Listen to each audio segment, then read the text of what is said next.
la rosette, ce qui est bien, c'est que il suffit que vous alliez sur Pinterest ou quoi, que vous mettez Paper Rosette et vous allez voir, il y a 1000 applications.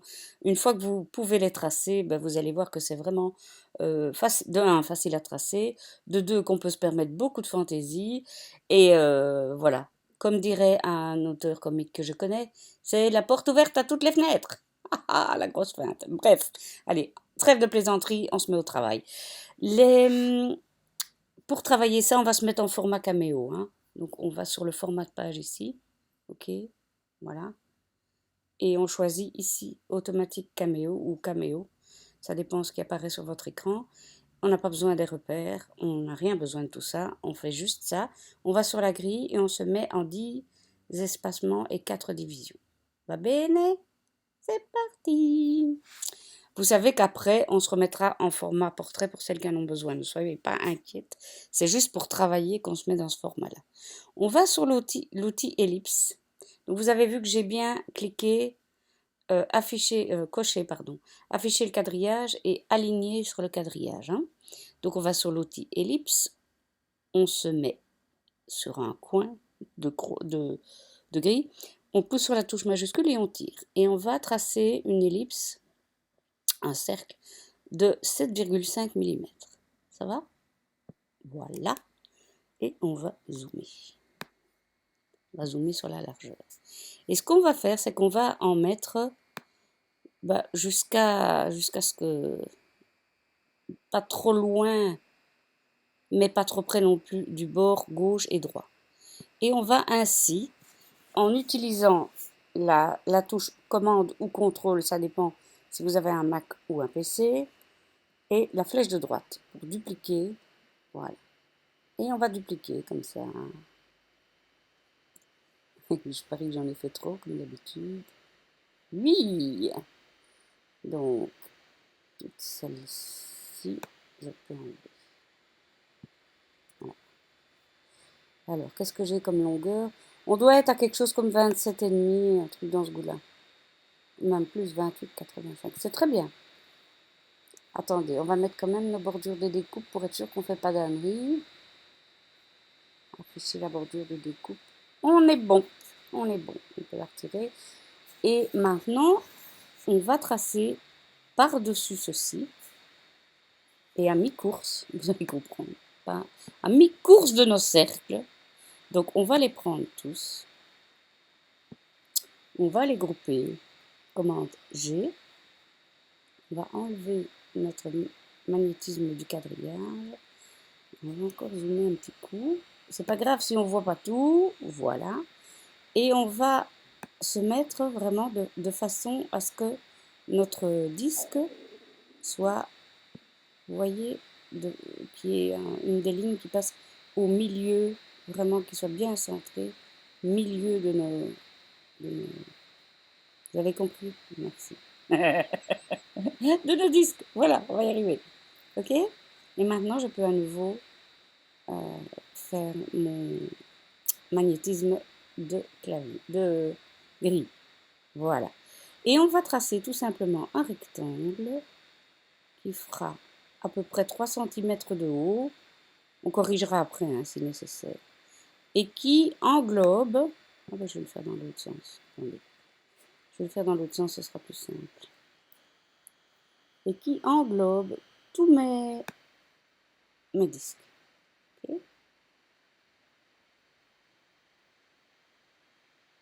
Voilà. On va faire 3,5. Voilà. Oups. Alors, si on dit 3,5, c'est 3,5, mon petit chou. Voilà. On déverrouille l'aspect et on fait une longueur, une hauteur, pardon, de 35. Voilà. On est bon. Maintenant, on zoome. Je suis désolée, hein, ça fait de nouveau du vent, mon ventilateur. On est de nouveau au bord de la mer ici. Ok. On enlève notre quadrillage. On n'en a plus besoin pour le moment. Voilà. Et on va faire en sorte que notre rectangle arrive vraiment, vous voyez ici, je dois vraiment être à ras de mon disque, mais par contre, Je vois que ça a bougé, donc je vais descendre pour arriver à la moitié. Bon, je le fais à l'œil. Si vous êtes plus tranquille, vous pouvez le faire. Si ça vous rassure, vous pouvez le faire avec la grille, hein. Mais je pense que ça va. Et de l'autre côté, ce qu'on va faire, on va faire la même chose. Ah bon, on est pile poil dedans, hein.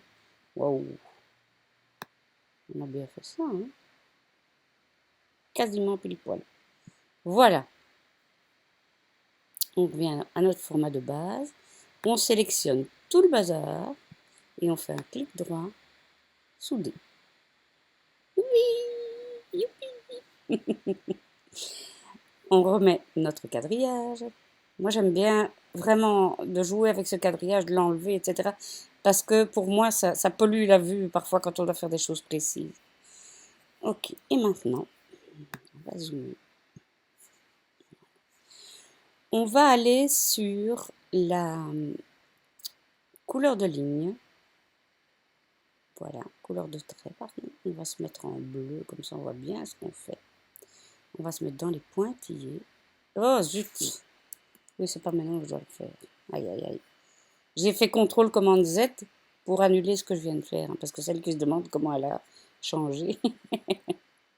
Je vais sur l'outil ligne et puis je choisis ce pointillé-ci. Ici, voilà. Voilà. Okay. Et je vais maintenant, on va zoomer, hop, tracer une ligne pointillée qui rejoint, alors, évidemment, comment est-ce qu'on va faire? Attendez. Pourquoi est-ce qu'il ne se met pas? Ah! Petit loulou! Donc, j'ai enlevé la touche alignée sur le quadrillage. Voilà. Et là, on est bon. On est vraiment bien dessus. OK? Je la remets. Et je clique sur ma droite pointillée. Commande, contrôle, flèche de droite. Et ouais. C'est embêtant cette nouvelle manie, hein. Je me demande quand ils vont corriger cette erreur, hein. Donc, commande, contrôle, flèche de droite, ça veut dire que ça reproduit ma ligne, hein. Okay. Maintenant, je prends les deux et je fais commande, contrôle, flèche de droite. Et je bouge ça. Voilà. Ils sélectionnent chaque fois tout le bazar. Moi, ça m'énerve. Je ne sais pas pourquoi ils ont fait ça, mais... Hop. Hop. Vous avez compris le but de la mission. Commande, contrôle, flèche de droite. Et puis, je dois recliquer dessus et la déplacer. Commande, contrôle, flèche de droite. Je reclique dessus et je la déplace. Sinon, il déplace les deux. Oh, qu'est-ce que j'ai fait là? Je papote et je fais des bêtises. Commande ou contrôle, flèche de droite. Je vais cliquer ailleurs. Je reprends une des deux lignes et je la déplace. Vous avez compris? En fait, quand je mets... Regardez, vous l'avez vu tantôt avec les... Je vais tracer un disque. Hein. Je me mets en pointillé. Voilà, je vais faire ça. Regardez. Si je fais commande, contrôle, flèche de droite, il va recoller un truc juste un tout petit peu à côté. Et si je veux le bouger, ce truc que je viens de faire, il bouge les deux. Donc c'est ça qui est casse-pied. Et c'est un bug de cette version de Silhouette qui est la version 3.8.8.8. Moi j'ai ça derrière parce que j'ai la version Designer Edition. Donc vous allez faire ça jusqu'au bout et puis on se retrouve. Hein. C'est fait, c'est fait. Je voulais attirer votre attention sur une petite chose. Regardez, si votre ligne de pliure vient vraiment coller le bord de votre rosette, je vous invite à la descendre. Alors, je vais vous expliquer. En fait, on va faire des pliures, on va plier en accordéon, tout ça. Et j'avais acheté in illo tempore, il y a quelques années, le long die de chez Tim Holtz qui faisait des rosettes. Et le problème, c'est qu'avec les pointillés, ça finit par comme il y a une tension qui se fait quand même sur le fichier, sur le papier, puisqu'on va le plier en accordéon et puis le fermer, l'aplatir, il y a une tension qui se fait sur le papier. Et ce qui se passe, c'est que ce qui risque d'arriver, c'est que ça se déchire sur les pointillés. Or, c'est pas le but vraiment, hein. Donc, vérifiez bien que votre ligne ne touche pas ici. Regardez, celle-là, moi je la descends aussi. J'ai commencé à en descendre et puis voilà. Ça, c'est la première chose que je voulais vous dire. La deuxième chose, on va maintenant parler pour les personnes qui ont la silhouette Cameo 3. Et oui, on innove, hein, les amis. Je vais vous expliquer une petite astuce que j'ai lue, apprise sur le forum Crafty. Crafty, pardon. Crafty, oui. Donc, c'est un chouette forum, hein, où il y a vraiment, on y parle des machines de découpe et il y a vraiment des gens très sympas. Ce que vous allez faire si vous n'avez pas la Cameo 3, on va commencer comme ça. Si vous n'avez pas la Cameo 3, ce que vous allez faire, c'est que vous allez, écoutez-moi bien, vous allez sélectionner toutes les lignes bleues ici. On va les sélectionner toutes. Voilà. Et vous allez aller dans la fenêtre de découpe. Voilà. Et vous mettez aucune découpe. Voilà. Vous allez maintenant lancer la machine, lancer la découpe, juste comme vous faites pour ce type de papier. Imaginons que c'est votre papier Clairefontaine préféré, vous connaissez les réglages, vous découpez avec ces réglages-là. Profondeur de lame, vitesse, épaisseur, tout ça vous faites comme d'habitude. Une fois que c'est découpé, surtout, vous ne déchargez pas la feuille. Vous la laissez bien comme elle est, d'accord? Vous la laissez là et on va faire l'inverse. Mais là, on va changer la lame. Donc, ce que vous allez faire, vous allez cliquer. Attention, surtout, de ne pas faire bouger votre fichier pendant que vous faites cette manipulation, sinon elle va couper ailleurs, hein, la silhouette. Il ne faut pas le faire bouger. Là, vous mettez aucune découpe, ok, puisqu'on a déjà coupé le rouge. Et par contre, vous reprenez vos lignes bleues, voilà, et là, vous mettez couper. Voilà. Couper comme ça, voilà. C'est bon, voilà. Et vous relancez la découpe, mais vous allez changer votre lame. Vous allez la mettre sur 1 ou 0 en fonction du papier que vous avez choisi.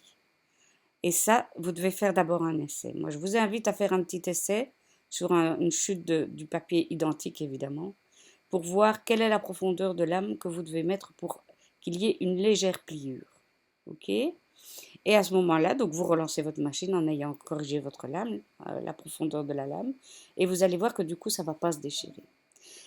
Celles qui ont la chance d'avoir la Cameo 3, là, on est bien d'accord, on a de la chance parce que on va pouvoir faire les deux en même temps. Donc, on va dans Avancer, voilà.